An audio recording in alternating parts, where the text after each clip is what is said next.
I have been trying to tell that story Have you? throughout my entire career as a reporter. Though literally 20 years in Ask a Mexican, in my writing at the OC Weekly, even in the LA Times, getting there, working into that, just at the very least introduced to people Mexicans are not the poor, pathetic sob stories that the American Oh, media wants to make them out to be. right. No, we're humans. Let's just start with that radical concept. And then from Exactly. there, let's really get into some of the things that Mexicans believe. First of all, different style of Mexicans.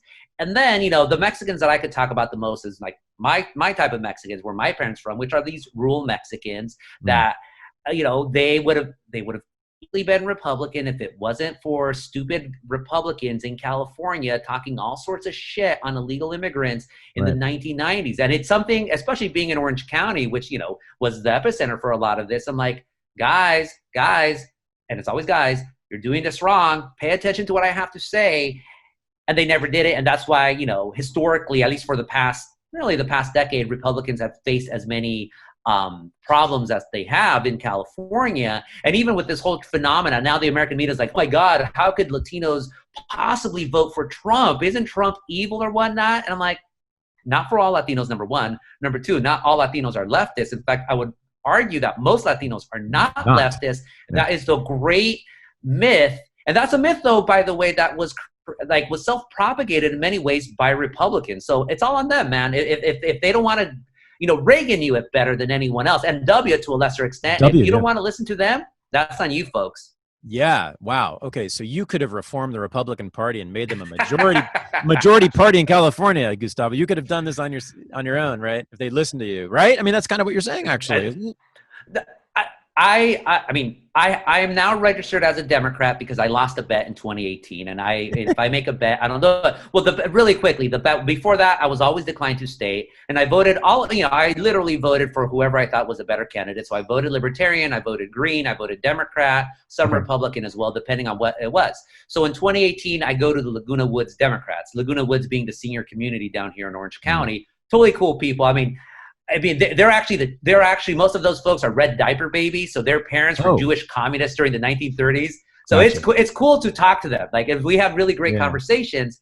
So this was 2018. I said, okay, look, like I think the Republican Party or the Democrats, you're going to get some congressional seats in Orange County, but I don't think you'll get as many as you think you will. So tell you what, I'll register as a Democrat if you get a majority of the seats. Well, the Democrats swept all the damn congressional seats in Orange County.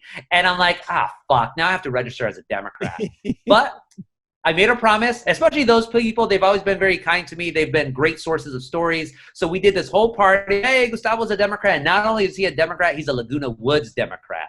So all of that said, though, I'm still, and I told them, I'm going to be the worst Democrat you'll ever have because I'm going to talk a whole bunch of shit on the party. And I'm sometimes going to say stuff nice or not nice, but I'm going to give suggestions that Republicans might take and might win for them. So I'm going to be totally detrimental to Democrats. So I'm always going to side with what the truth is. I'm never going to be affiliated with any particular ideology or party. I'm just going to go with the truth. And that's the truth, that is a strain of conservatism, of libertarianism, more like it, especially among Mexicans, that the Republicans cannot the Republican Party this past generation has not been wanting to see, but I think now with Trump having won as many votes as he had, especially down in South Texas, now they're like, there might be something here.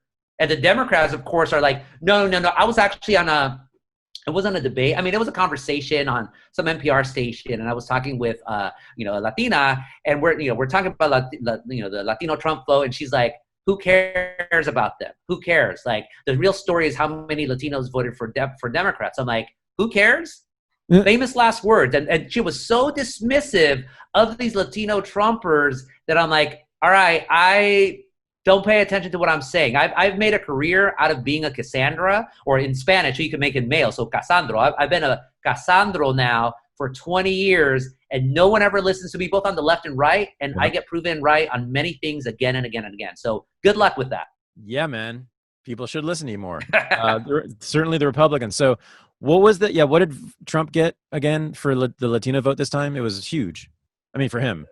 Here's the thing. It wasn't that huge. He actually, there's a guy, Gerardo Caldera. Yeah, Gerardo. I always want to say Gerardo, but because I have a cousin named Gerardo, but it's Geraldo. It's like Gerardo Cadava, a professor at Northwestern. He did a book about the history of Latinos and the Republican Party. It's a really, really good book. And of course, he got hated on by a lot of leftists saying, oh, how dare you write? But, I'm going to take his stance, which is Trump hit the historical number that Republicans, like the number that Republican presidential candidates historically get, which is about a third of the population of Latino voters. So he just basically did, well, that's the thing. You say amazing, and we'll get to that in a bit. Okay. He just did what he was supposed to do.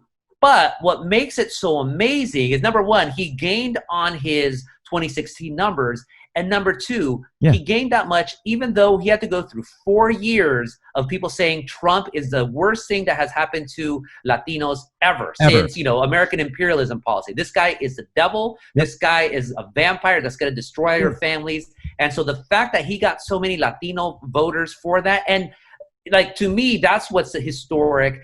That's what's such that should spell alarms, or, that should ring alarms. I always like to mix my metaphors. That should ring alarms to Democrats who really just went all in on a social justice campaign, figured that Latinos were just going to follow through, and they didn't. And so that is freaking them the hell out. Let's say this again. Donald Trump increased his Latino vote since 2016 after being told 24/7 by everybody in this country that he is to Mexicans as Hitler was to Jews. Pretty much. And worse. And worse. I mean, he was Cortez, Hitler, Cortez. Frito Bandito, all these horrible things rolled into one. Right. And a lot of Latinos like, I don't care. And it's fine. So I did the story of one of my columns for the Times. I profiled the guy, Randall Avila. He's the executive director of the Orange County GOP. So it was kind of a two-pronged story, but you said about how I try to go for stories that are national. So thank you for saying that. And for this one, what I cared about was like, okay, what's going to be harder for you, Randall? Is it going to be harder for you to turn Orange County blue or red again because the Republican Party suffered historic wipeout in 2018? Right. Or is it going to be harder for you to be able to get Latinos to vote Republican? And actually, he did both, by the way. Like, so the Republican Party did gain some. They gained 2 congressional seats back in Orange County. So kudos to them, even though I didn't like the candidates at all. But when it came to the Latinos, I mean, I just told his story. He is a Chicano, so his grandparents were Mexican immigrants. His parents grew up in East LA. His dad is still a security guard to this day. Wow. He had never cared at all. He had never even registered to vote until 2016, and then he did because he got excited about Trump.